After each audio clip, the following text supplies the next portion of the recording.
Do you know that verse, Jyotirmaya? Salilam Salilam Yashokavanim Janakatmajaya. What is the No, first word of that verse? no, Prabhu. Did we do that verse No. anytime? No, I haven't heard that verse before. Ullangha Yeah. Sindhu. Ullangha Sindhu. No, I haven't heard. Sorry, Prabhu. We are live, Prabhu.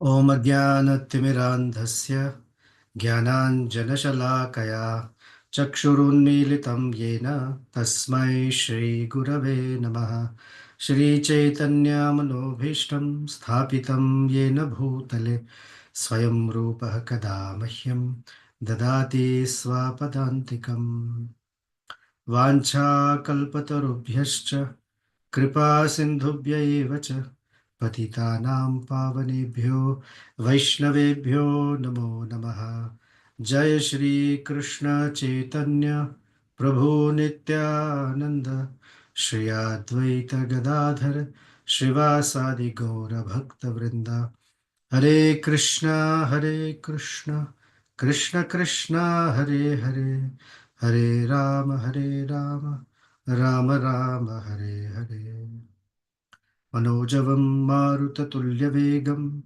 जितेन्द्रियं बुद्धिमतां वरिष्ठं वातात्मजं वानरयूथमुख्यं श्रीरामदूतं शिरसा नमामि कूजन्तं राम रामेति मधुरं मधुराक्षरम् आरुह्य कविताशाखां वन्दे वाल्मीकिकोकिलम् आपदामपहर्तारं दातारं सर्वसम्पदां लोकाभिरामं श्रीरामं भूयो भूयो नमाम्यहम् दक्षिणे लक्ष्मणो यस्य वामे च जनकात्मजा पुरतो मारुतिर्यस्य तं वन्दे रघुनन्दनम्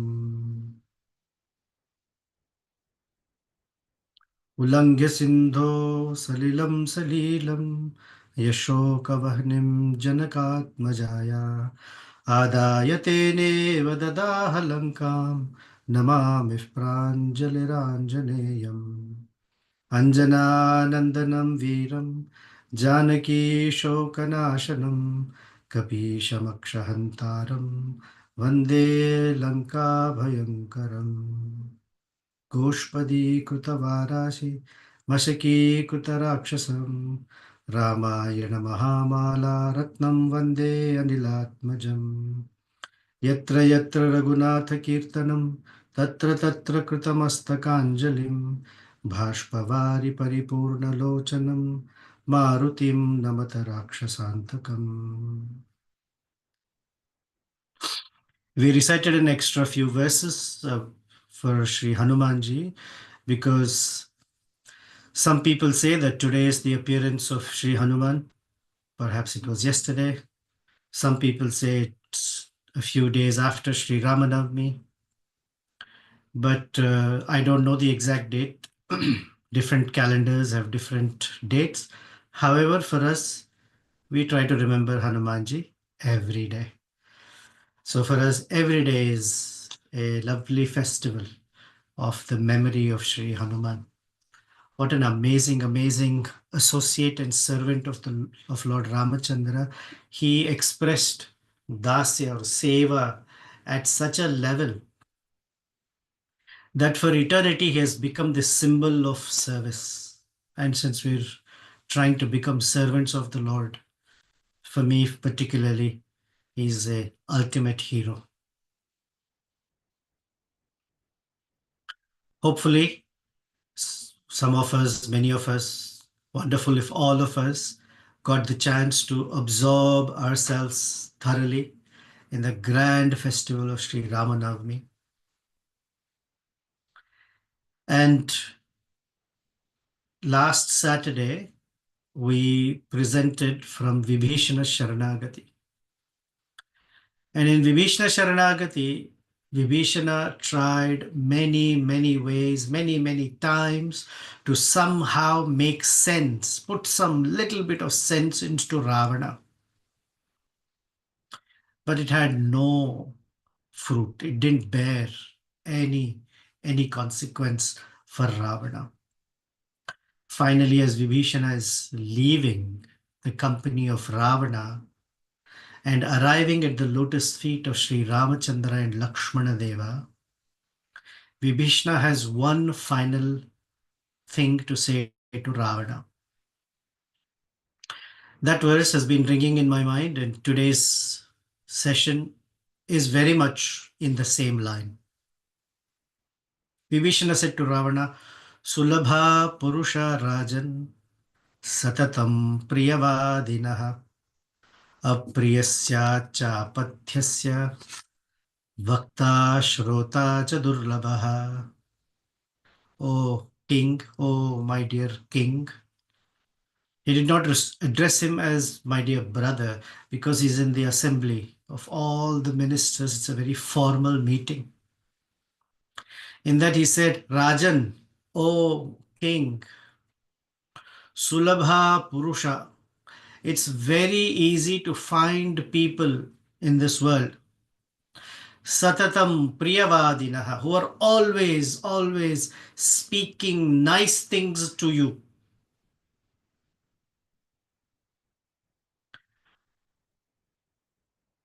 Apriyasya cha apathyascha, but somebody who can speak that which is not pleasing. Because there are ample number of people who can speak pleasing words. There are very few that can speak that which is not pleasing. Now, what is not pleasing is not an insult or some sort of belittling a person. What is bitter to hear, apriya, is good instruction. Because by good instruction, one person has to consider, oh, the direction in which I'm thinking, I'm speaking, and I'm acting is not good for me. It may also not be good for others. Because every action I take in this world has for sure consequences on other people. And apathyascha means that which is not easily digestible. Truth is not easily digestible. Although truth prevails, it's not easily digestible.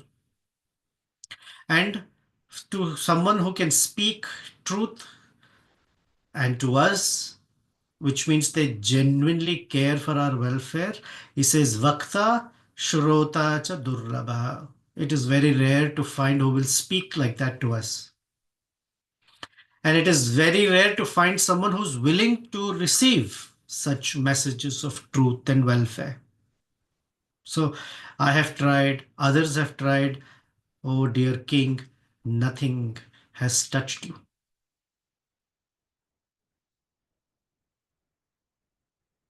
Ravana has decided he will not give Sita Devi back.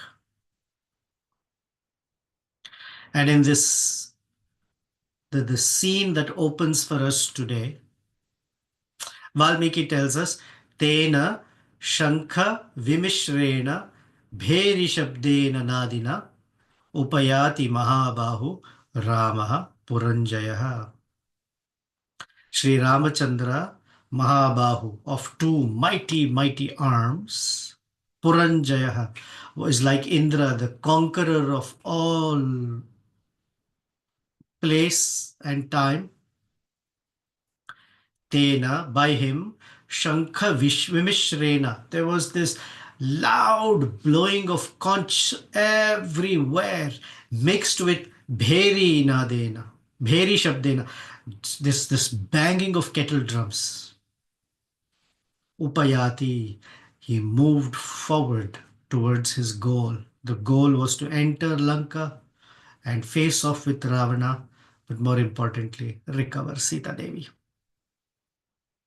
So while all of this din, this loud sounds are reverberating throughout the atmosphere of Lanka, Ravana also gathered all of his ministers.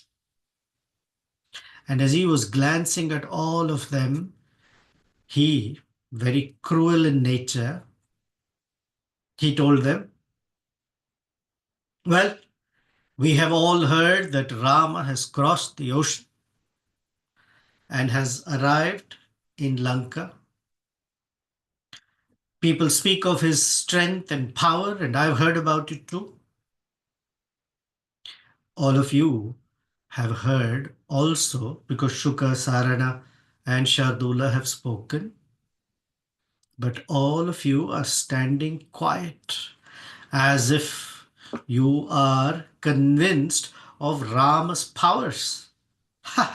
Why? Don't be so. Hearing the speech of Ravana as he is admonishing his ministers, his maternal grandfather, Mata Maha. So father's father is called Pitamaha, mother's father is called Mata Maha.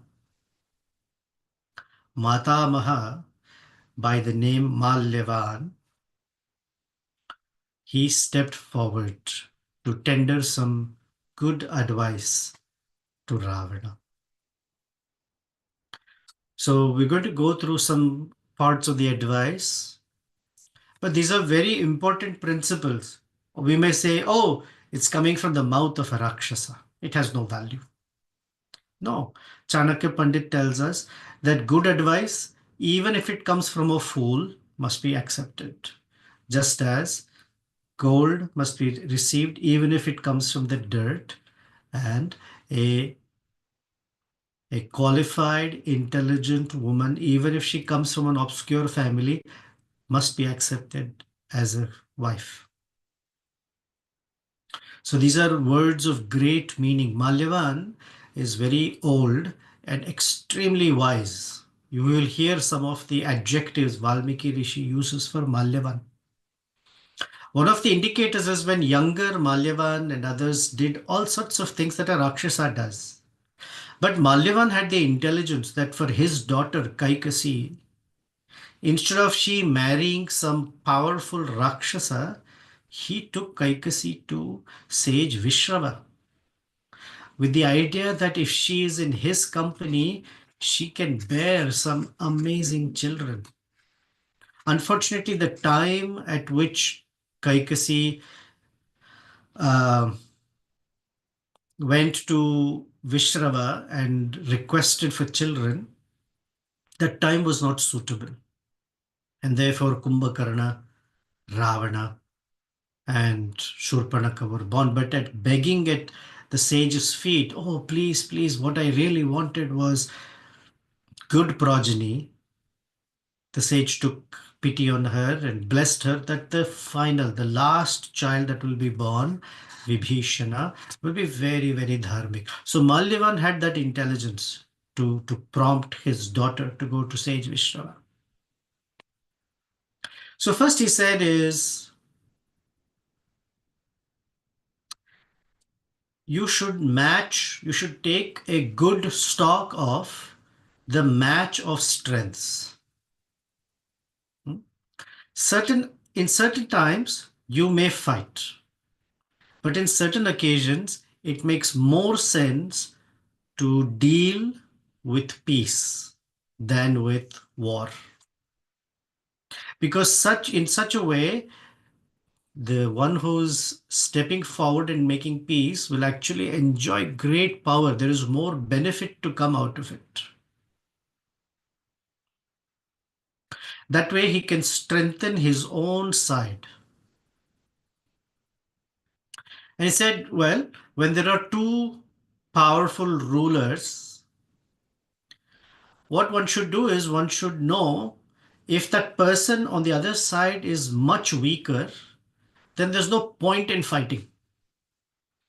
And if the other person is much stronger, then also there's no point in fighting. Ravana, having considered all this, I believe, as your grandfather, I believe it makes more sense that you please make some peace with Sri Ramachandra and give Sita back. Tan Mahyam Rochate. What I'm telling you is very pleasing to me. It's very favorable. Sandhi Saha Ramena. O Ravana, Sandhi Saha. Make a compact of peace and reconcile with Sri Ramachandra. Yad artham abhiyuktosi.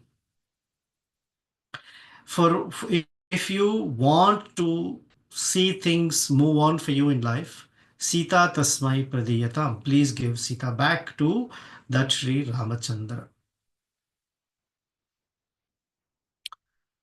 Actually, you are thinking he's a human being. His army is made of monkeys. It is true, but you're not considered something else as well, perhaps. That the great Gandharvas, the Devatas, they all are wishing his victory. That means behind him there is Daiva Shakti, the strength of the Devatas. And the Devatas in general want what the ultimate Deva, Sri Vishnu, wants. So actually, behind Ramachandra's resolve and intention are the blessings of the great Devatas. So he's focusing on the point of blessings. In an indirect way, Ravana, you don't have the blessings of the well-wishers. You don't have the blessings of the deities like Indra, Lord Brahma, Lord Shiva. You have certain gifts from them, but the blessings are on the Ramachandra's side. So more than gifts, blessings are important. When a person receives blessings, it brings along a strength far beyond one's capacity. And without blessings, regardless of how much strength one may have, one may not accomplish even the small things. Krishna Shakti Vina Nahe Tara Pravartana. You cannot act in any way without Krishna Shakti inducing and assisting and pushing us to do whatever we have to accomplish. The Lord Brahma, the grandfather of the universe, who is your great grandfather, excuse me, also wants Sri Ramachandra to win. His blessings are on that side, because all the demigods will line up on the side where there is virtue. Whenever a person exhibits or intends that I will follow the path of dharma, even if it is difficult for me, even if the challenges are much higher than what I can face, while following adharma is very easy, a person who makes that resolve, for him or her, all the demigods line up to give blessings. Because that's how they operate. So in this world, Ravana, there are two categories of people, the Suras and the Asuras. So he says, Dharmo hi shuvate paksha amaranam mahatmanam. So the demigods, all paksha, they are on the side of dharma, or anyone who is a dharmic person. Adharmo rakshasam paksha. All the Rakshasas are on the side of adharma. So Asuras, Rakshasas, they're all on the side of adharma. And right now you're on the side of adharma. When Satyayuga is the time that prevails, then dharma, he says, eclipses adharma. That means you don't see any adharma except a glimpse here and there. And even one adharmic activity becomes a large topic of discussion and is discussed among great circles of beings. But when it comes to Kali Yuga, he said Tishyaha Pravarta. Tishyaha means the present time, or it means Kali Yuga. Either is fine. So he said in the present time, adharma is much stronger. And adharma swallows or covers dharma.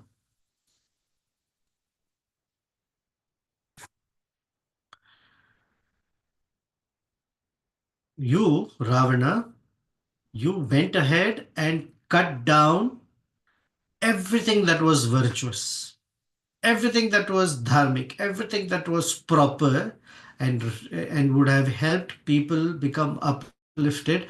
You've cut everything down. And you have embraced everybody who wants to break dharma with you. But in this condition, that side, Ramachandra's side, is stronger than your side, whether you can see it or not. Hmm? You are operating on a set of criteria that are all based on wrong premises. You're thinking, "Oh, after all, a human being. Those are monkeys or vanaras there. On my side, I'm the greatest Rakshasa. I've conquered the universe. My son Indrajit has conquered Indra. All my Rakshasas are very powerful." You're only going by strength. And strength alone is not a criterion to operate by. Sometimes the weak ones can gather so much that synergy, the collective strength, becomes far more than an individual strength. So, Ravana, your assessment is not right. You have gone and molested and broken and harassed and murdered rishis, those who are reciting every day Vedic mantras, because you are so absorbed in sense pleasure. Adanta gobhir vishatam tamishram punah punah charvita charvananam, like Prahlad Maharaj says to Hiranyakashipu. The devatas, the rishis particularly, the ones that you have gone and intentionally harassed and attacked, you don't understand their tejas, their power. As soon as, because of their pure existence, when they pour ghee into the fire and chant swaha, they have gotten so much Brahminical strength that simply by their glance they can finish an entire universe. But they are all sitting quiet because their prayers have culminated in Sri Ramachandra's manifesting here. So don't underestimate these great rishis. The hidden message is Ravana, meaning the persons who primarily dwell and operate on the basis of their mind, which means when mind operates, is mostly what you like and what you don't like. When intelligence prevails, it's more about preferences, choices based on some other good. It's not on like and dislike. Nobody likes bitter medicine, but intelligence will tell us, oh, even if it is bitter or not tasty, you take it, your health will improve. So intelligence helps make choices on the base of preference and some good that may happen in the future. What to speak of making decisions spiritually on the basis of service attitude? Then it is not what I like, I don't like, what seems preferable or not. It is on the basis of what might please Guru and Krishna. So Malyavan is telling Ravana, don't mess with these great, great persons. You think they're sitting in some hermitage, they don't have any weapons, they're all thin and emaciated from fasting and tapasya. All they have to do is glare at you at the most and you'll be done. Okay, you think that you have received boons from Lord Brahma against yakshas, gandharvas, kinnaras, kimpurushas, devatas, nagas, yakshas, all of that. But you left yourself very exposed when it comes to human beings, monkeys, bears, and golangulas. Golangulas are a certain species of monkeys that have black faces and long tails. Because that is your weak place, that is exactly where Sri Ramachandra has arrived in the form of a human being. All the Vanaras are sons of the Devatas. So that's the assessment of who you are about to fight. Look around. The omens that are all over Lanka. Clouds are constantly flashing lightning into your city. Everywhere, it feels like Lanka is drenched in hot blood. Horses and elephants are constantly crying. This is what Vibhishana in one sense told. Yada prabhrati vaidehi. As soon as you brought Sita, tada prabhrati. From that point on, there are all sorts of bad indicators in the firmament. Horses and elephants are constantly crying. And they look very discolored because they're raising so much dirt everywhere.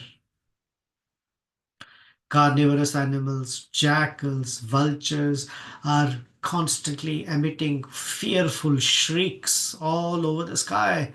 And they're gathering in the gardens of Lanka. We have never heard this before. Women who are so black like coal and teeth that are yellow are constantly showing up in everyone's dreams and laughing loudly, Ravana. As soon as your brahmanas that you have engaged, they cook offerings that are to be offered into the yajna, dogs are coming and eating away those offerings. So every offering has become tainted and contaminated. Cats are mating with leopards. Pigs are mating with dogs. And kinnaras are beings that are half horse, half human. Kinnaras, Kim Purusha, like that, Kim Nara. Kimnaras or Kinnaras are are getting into sexual union with Rakshasas and human beings. It has never heard about these species don't mix with each other. Pigeons that are white and have reddish feet, doves, they look like as if Kala Shakti or the death is making them move in the air, and they're indicating the death of the Rakshasas. Birds that are in the cages of your followers, they are making such loud noises as if they're crying with pain. And the birds are just falling off and dying because birds are called shakunas or shakunis. It's everything indicated by birds. How birds behave around us tells us what's happening. The birds and beasts, they're all indicating that if you don't act properly, death will come knocking at your door. Oh, Ravana, as far as I'm concerned, you're thinking Rama is a human being. I don't think so. Vishnum manyamahe Ramam manusham rupamasthitam.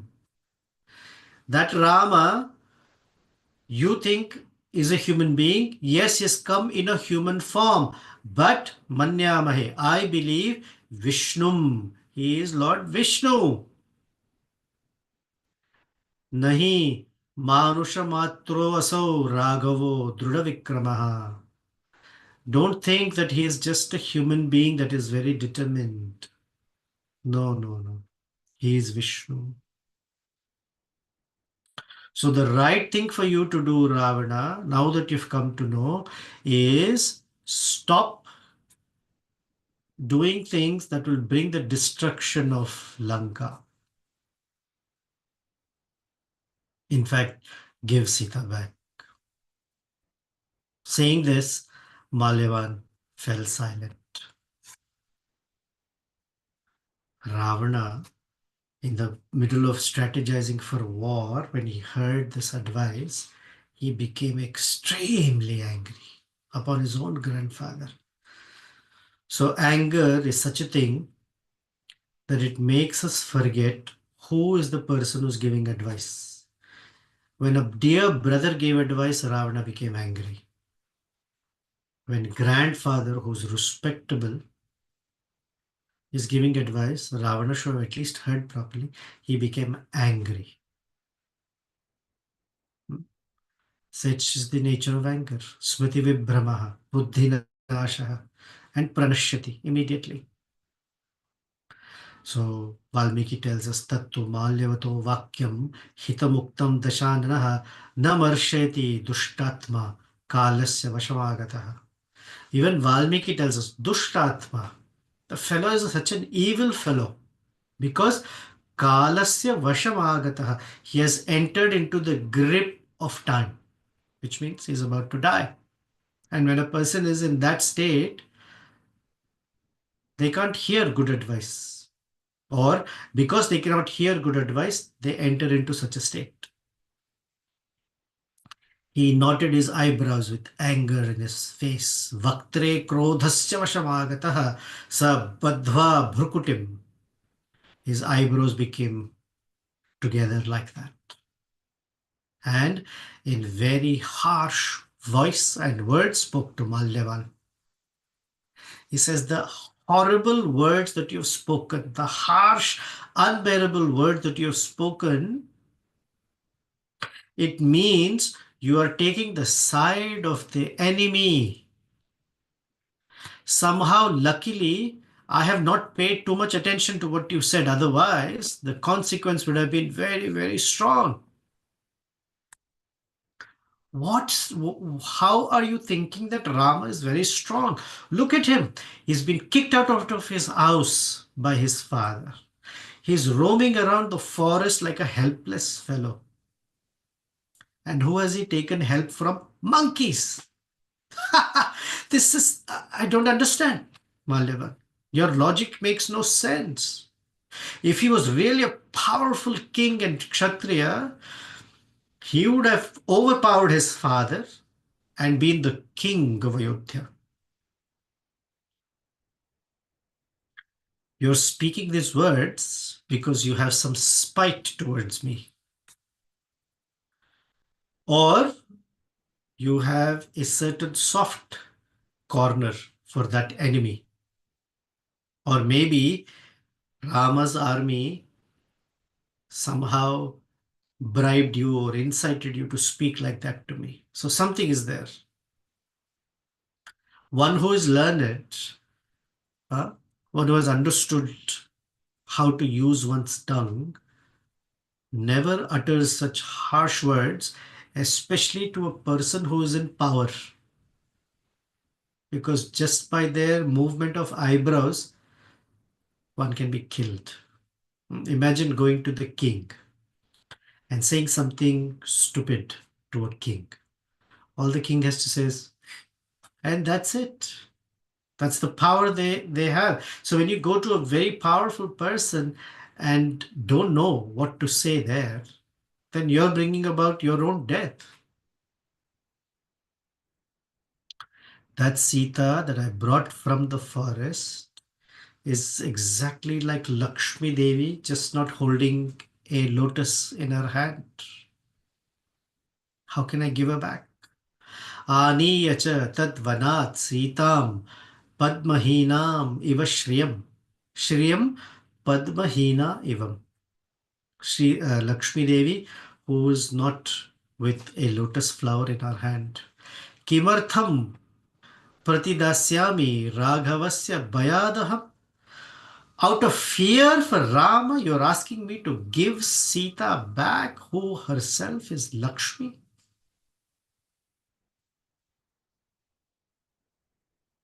He cannot believe that Sita Devi, Lakshmi, belongs to Narayana, not to Ravana. But he's saying, I got her, so she's mine.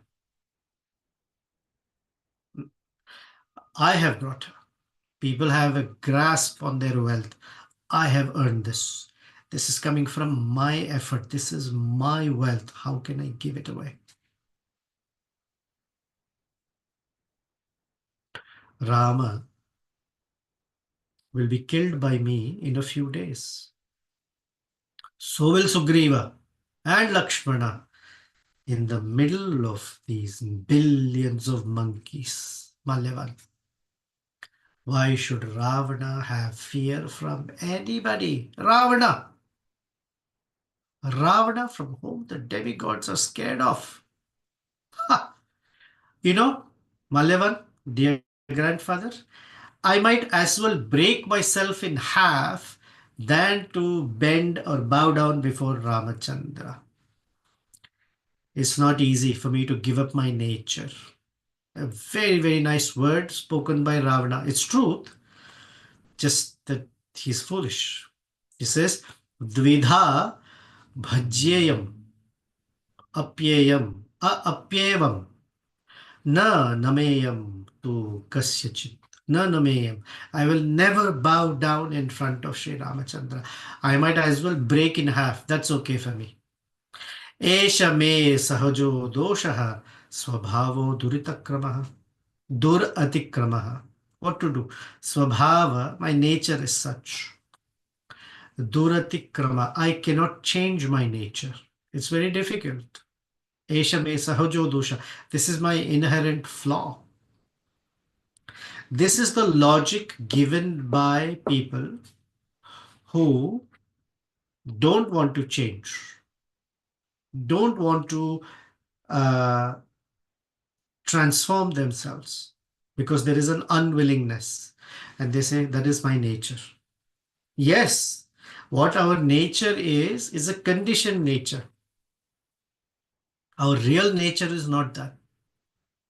Our real nature is to be a servant of the Lord. So he's saying, this is my sahajo dosha, because my swabhava, I cannot change. And anyone who gives this as an excuse, this is primarily an excuse. Oh, what to do? I can't change my nature. Then the idea is, it's not that you cannot change. You're using the words I cannot change, but the reality is I will not change. Because nature does change. Absolutely does change.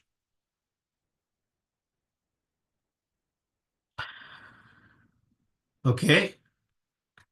So what? By some marvel, Rama constructed a bridge. Just because of that, I should become fearful because he put together a bridge. So what if the monkeys crossed over? I'm not afraid of that. In fact, they are silly. They've come here, but they will not go back alive. This Malyavan, I promise you. There is no way. What can one argue with that? What can one say? Malyavan, who tried, just fell silent. Na uttaram pratyapadyataha. Pratyapadyata. Did not give an answer back. Because what is the answer to give is just so foolish. Srila Bhaktisiddhanta Saraswati Thakur narrates a story that it is a waste of time, waste of effort, waste of energy in arguing with a fool. There's no point. So the story he narrates is, in a village, there was one fellow by the name Dada Thakur. Everybody called him Thakur, Thakur, because his fan following thought he was very intelligent. And Dada Thakur said some of the silliest things and did some of the most foolish things. And nobody argued with him or fought with him. There's one saintly person who in the village who saw this and said, my gosh, Dada Thakur has become incorrigible. The only way to help him is to invite a saintly person who can put some words of sense into him. So this intelligent person in the village offered Dada Thakur a chance to debate with a saintly person. Dada Thakur said, yeah, bring anyone, I don't care. All his followers said, oh yeah, Dada Thakur ki jai, nobody can defeat him.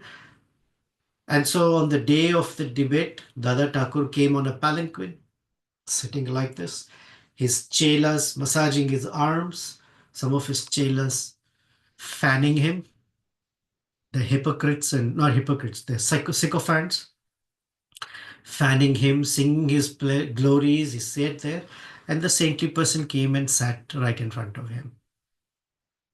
And the bell was rung and said, "Let the debate begin." That saintly visitor asked Dada Thakur, "Kastvam." Kastvam in Sanskrit, because of Sandhi, it's Kastvam, but if you break up the words, it is Kaha Tvam. Who are you? So Dada Thakur, who did not know any Samskrita, when he heard the word Kastvam, he said, "I will speak back in Sanskrit," and responded with Bhastvam, Dhastvam, Ghastvam, Hastvam, and made some noises like that. And all his followers started clapping. The saintly person got up and walked out of the debate. So the person who had invited him ran after him and said, "Why are you leaving?" He said, "Debate must be done for arriving at a higher understanding for both parties. This fellow is a complete fool." So the other person said, "I didn't understand. What is it that he said that you?" He said, "I asked him, Kastvam, who are you?" And he just threw out some words, Hastam, Bhastvam, Ghastvam, that don't have any meaning. The right answer of Kastvam, who are you, is, "I'm not a Brahmana, I'm not a Kshatriya, I'm not a Shudra or a Vaishya. I am the servant of the servant of the servant of the husband of the gopis. Gopi bhartur padakamalayur dasa dasam." That is the right understanding. So when someone asks, "Who are you?" the answer must be, "I am a spirit soul, I am the servant of the Supreme Lord, Shri Krishna, Shri Ramachandra, or Shri Vishnu." That's the right answer. So talking to fools is a waste of time. So Malyavan just kept quiet. And all he could say as a grandfather, because on the one part is the king, otherwise is the grandson. So he said, "May you, Jai Jai, may you find victory." Jaya Ashisha gave him blessings of victory. Tu Rajanam Vardhayitva Yathochitam. Now he said, "Why Jai?" Because he told him, "You're part of the enemy." So at the best he can say is, "Best wishes to you. May you try and succeed in what you're trying." Then Ravana consulted with his ministers and made all the arrangements for defending Lanka. He told Prahasta, "Go with your followers and guard the eastern gate. Mahaparshva and Mahodara, both of you who are mighty strong, take your contingent of army and protect the southern gates. Indrajit, my wonderful son, great magician, go and take care of all the arrangements on the western gate. As far as the northern gate is concerned, I think that's where they may attack from, Shuka Sarana. You two will guard and overlook the northern gate, and I will personally be there on the northern gate with both of you." Having given these orders, he dismissed everybody. And Ravana himself felt like, "Oh, with such a fantastic army, who can conquer? Who can conquer me or my kingdom?" Now the war plan was made, and Ravana went back into his Antavpura, into his private quarters to relax, because a very clear strategy was chalked out. That's where we'll stop. We will next time visit what is happening on the side of Sri Ramachandra's army. Ramachandra, along with Sugriva, Hanuman, are forming their own contingency and planning on how they can move forward into Ravana's city. So any questions, comments, thoughts, reflections, objections? silence. That's our favorite one here.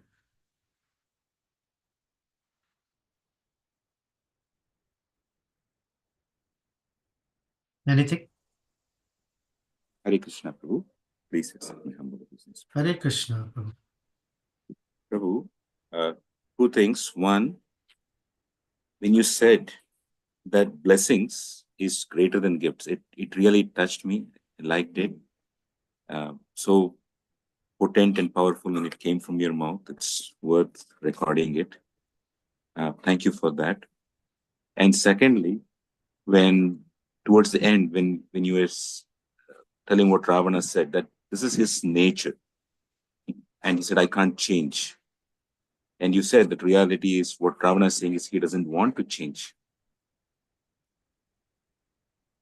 A thought that comes here is, how can we become more malleable to change other than the school of hard knocks? And sometimes even with that, we only become hard-hearted with hard knocks. And what are the things that we should be looking forward to recognize that this is a change for myself for the better? And anything else you'd like to say? I'll answer the second one first, and then we'll go back to the blessings part. Last weekend, when we were discussing Sita Rama Kalyanam, we put some emphasis on the bow that Sri Ramachandra holds in his hand. Kodanda Pani, he's called.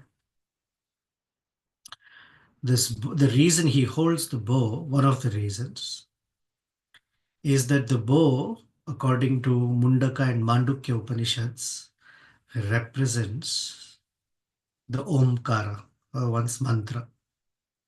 Because Dhanu has three parts, Omkara has three parts. Not getting into the details because we've all heard this from me and from other places multiple times. So the Upanishad verse says, Pranavo hi tad dhanu. The bow is Pranava, Omkara. Atma Sharam.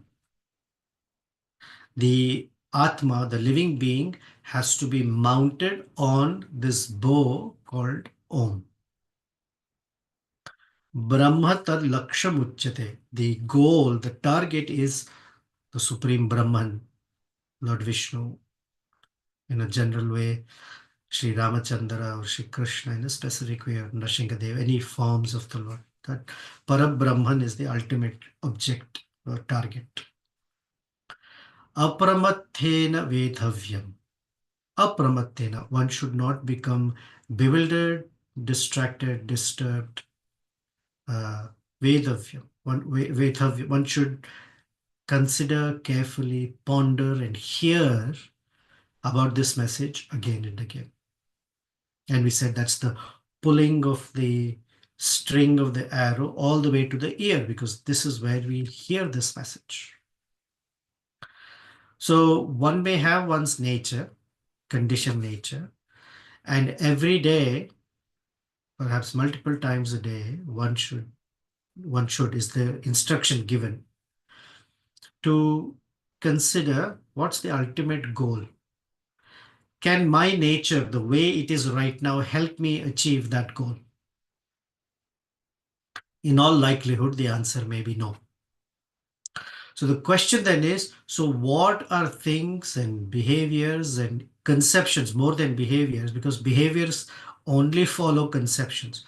What are my conceptions about life, about truth, about reality, about divinity? Where do I get my conceptions from? Where am I getting them right now? So it's all coming from the hearing process, that the Guru's words, the Shabda, the sound emanating from the Guru, has to enter the ear and enter the heart, because from the heart is where conceptions change. When conceptions change, desires change, intelligence changes, behaviors change. Some of us, for example, ate meat before we became Vaishnavas. The conception was very different. But when someone gives us an idea that prasadam is sanctified, uh, eating meat is an act of violence, of harming another animal from its own life. So some conception would have entered that said, oh, I don't want to do that. Or chanting of the holy name, or offering seva, whatever this, we pick conceptions, and those help change the way we see the world. It's called worldview. So the phrase is apramathena vethavyam. Apramathena. Pramatha is bewildered, not listening, not receiving the conceptions. Malyavan spoke, Vibhishana spoke, uh, others spoke, Maricha spoke, but Ravana is not receiving any conceptions. So no, there's no change. So change comes from two things: a potent message entering, and second, the receiving of that potent message. If one doesn't receive it, one closes one's ears, then it doesn't matter who is speaking. That's what is required. The taking stock of, looking at one's conceptions, hearing regularly, strengthening those conceptions, and acting on them. Faith builds. Transcendental nature awakens from applying oneself to the instructions or conceptions that are given by the Guru, from Sadhu, Shastra, and Guru. Now, connected to this is blessings. Along with instructions, the blessings are also there, that may you realize this knowledge. So one of my old teachers used to say this, which made a profound effect, that blessings are there in abundance, but it is each individual's responsibility to make the blessings come true. Sometimes people think blessings are some power that encapsulates us and moves us from one position to another. Yes, but the blessings can only move us and protect us when I want that protection and I participate in it. So, for example, I get an instruction, may such and such, may this be my blessing to you. We get answers, please accept my blessings. That's the profound statement. It's not just, I'm giving you blessings, please accept them. Only when you accept them can the blessings act on you. A doctor can give the best medicine. He'll say, here's the medicine, here's the prescription. Take it. Don't pay me any money. Take the prescription. But unless the patient actually goes and gets the medicine and takes on the medicine, only then the medicine will act. Dharmo rakshati rakshitaha. Dharma is like a walking stick, according to Kalidasa. If you hold the stick, it will help you from falling down. If the stick is hanging somewhere and you're not holding it, that stick cannot come to help you in any way. Blessings are also like that. So it's the grace plus our acting in that grace, to receiving it, to accepting them. As long as one doesn't accept the blessings can't manifest themselves. So, apramathevya vethavyam is the verse, or part of the verse from Mundaka Upanishad. Okay, Shamakun Prabhu. Thank you. You want to add something or embellish it? I have a follow-up question, but maybe after others ask, I'll ask the follow-up question. Anybody else?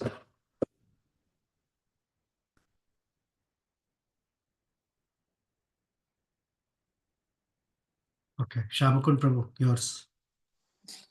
Prabhu, the follow-up thing is, in receiving good advice and call it as good instructions and blessings, in the current day and age, I personally am a little apprehensive somehow of the so-called the woke tendencies being marketed as spiritual advice, or they're being packaged as spiritual advice. So there is this fear that is this really scriptural based, or is this a valid extension of the scripture or valid application of the scripture? Or more and more I see it's more of the so-called the woke based ideology, and people say it not because their intention is to do it, it's because they get affected by it and they peddle that very same theory. So a strong current of questioning what comes, like is it valid or not, does come up. uh, what would you say for this, Prabhu? How to go about further when It's the same this theme apprehension that comes? I would respond to it in the same theme that there is either a breakthrough through some sort of epiphany. Ah, the light bulb went on, or there is a gradual movement. And if for each person, that journey may be different. In some cases, it's a massive breakthrough. In some cases, it just helps people move incrementally. I'm repeating it. That in some cases, what you're calling the woke idea, or we say new age type of things, can help a person sometimes go from very mode of ignorance condition perhaps to mode of passion. Sometimes when a person is operating in mode of ignorance, a transcendental advice may or may not help depending on who's giving it. So at least to benefit them, you can at least give a mode of passion advice. For example, let's say there is a person who's just wasting their time and doing nothing with it. Nothing with it, just a complete waste of time. Has no motivation for anything. For such a person, a message of bhakti may or may not work because depending on how much they can accept or not. So once in a while, they're given something that at least is better, not the best, but better.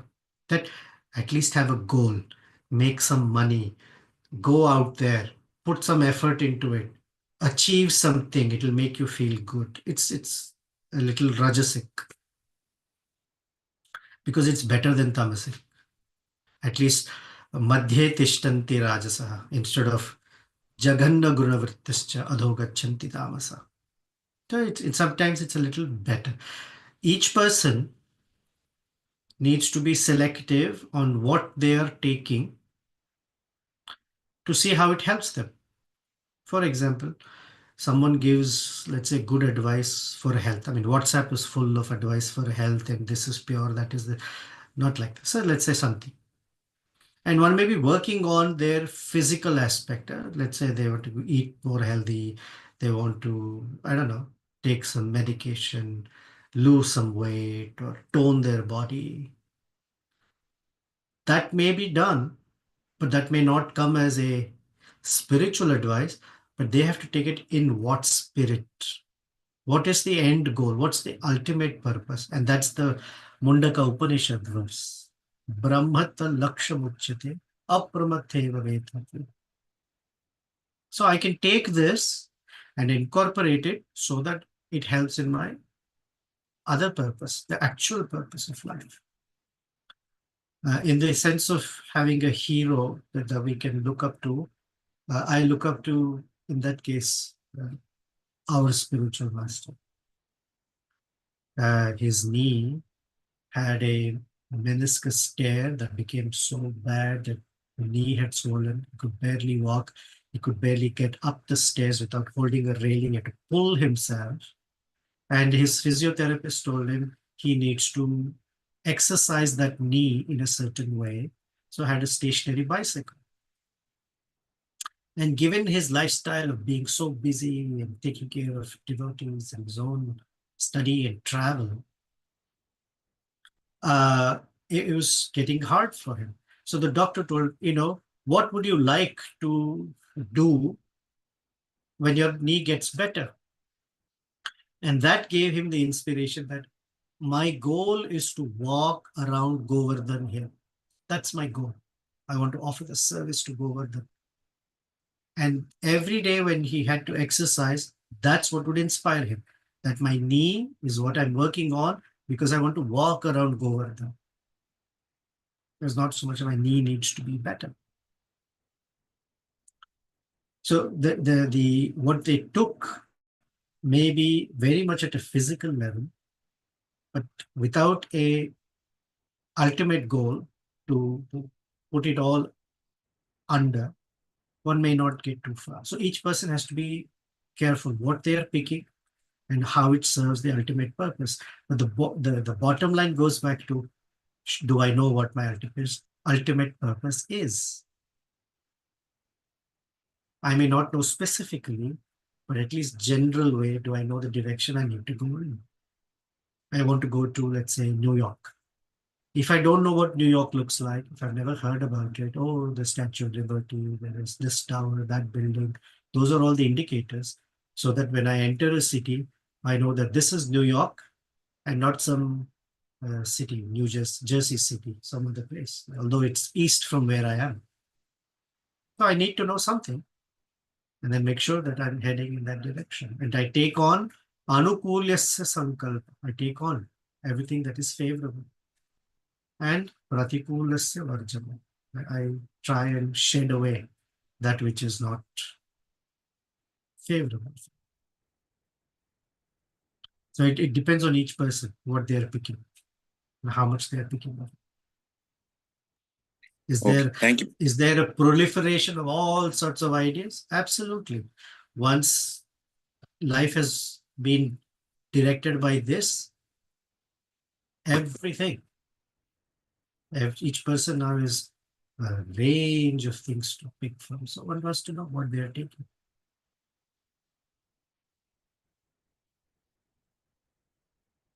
Okay, Shamakund Prabhu. Yes, thank you very much. There's one on the chat group. Okay, what does it say?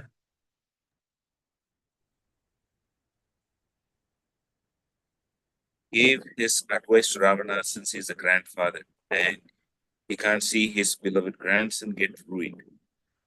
But Ravana was in a great post of being a king and he ignored these words and he even warned his grandfather. So, what is the duty of the grandfather now? Is it how to make the family members, which is Ravana in this case, listen to the good advice? That's or in, What can Malyavan do? He just said, okay, best wishes to you. What else? What else? He cannot curse his grandson. That would be worse. So he just left him. He just left him. What to do? So we all need to know how far to push and when to know that, okay, I've tried, I've done enough. But sometimes attachment will make a person go further because it's my relative, my beyond. Valmiki Rishi calls Malyavan Mahapragya, extremely intelligent and wise. And so his wisdom said, you can't keep quiet. You have to say something. And his wisdom also told him, after this, you have to keep quiet.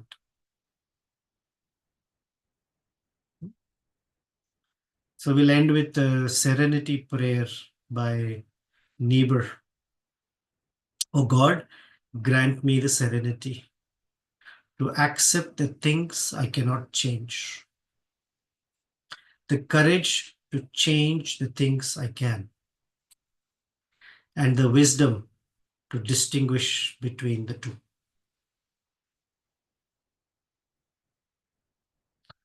Okay. Shri Sitarama Lakshman Hanuman Ji ki Jai, Srila Prabhupada ki Jai.